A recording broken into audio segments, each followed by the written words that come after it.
Welcome to the Heavy Spoilers Show. I'm your host Deffinition, aka Mr. Marvel, and this is the channel where we explain it so you don't have to.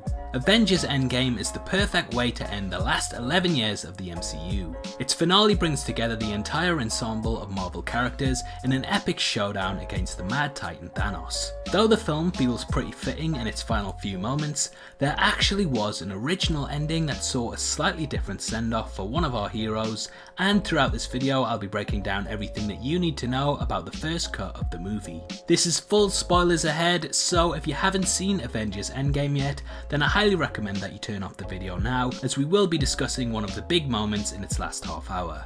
For everyone else who's still here, thank you for clicking this video. I hope you enjoy it. Now sit back, relax, and let's get into my original ending explained breakdown for Avengers Endgame. Okay, so Endgame concludes with Tony Stark taking the Infinity Stones from Thanos and using them to carry out the snap.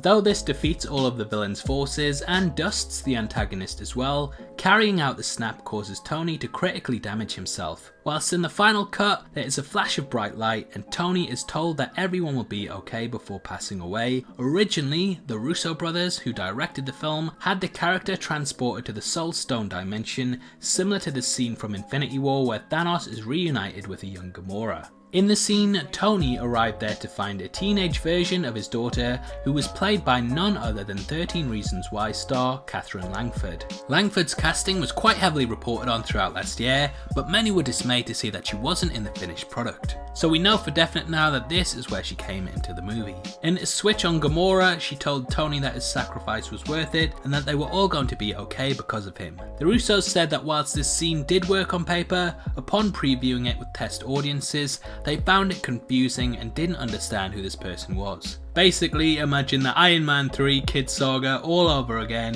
times 1000, and you get the gist of it. I can see why it was cut, as dialogue wise it's pretty similar to what Pepper says, and it's sort of covering the same ground in what is already a pretty packed film.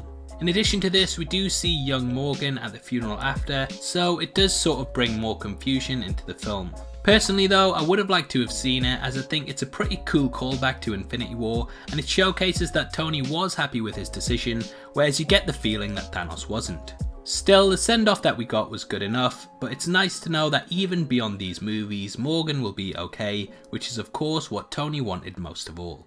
I'd of course love to hear your thoughts on this alternate ending, and if you would have liked to have seen it. Comment below and let me know, and if you loved this video 3000 then please like it, and make sure you check out my top 5 fan theories for Spider-Man Far From Home, which will be linked at the end. We've also just launched a merch section, so if you want to support the channel and get some cool clothing out of it, make sure you click the boxes in the description below. This is a channel for people who are super into superheroes, so if that's the kind of thing you like, hit subscribe. Thanks again for taking the time to watch this. I've been Deffinition, you've been the best, and I'll see you next time. Take care, peace.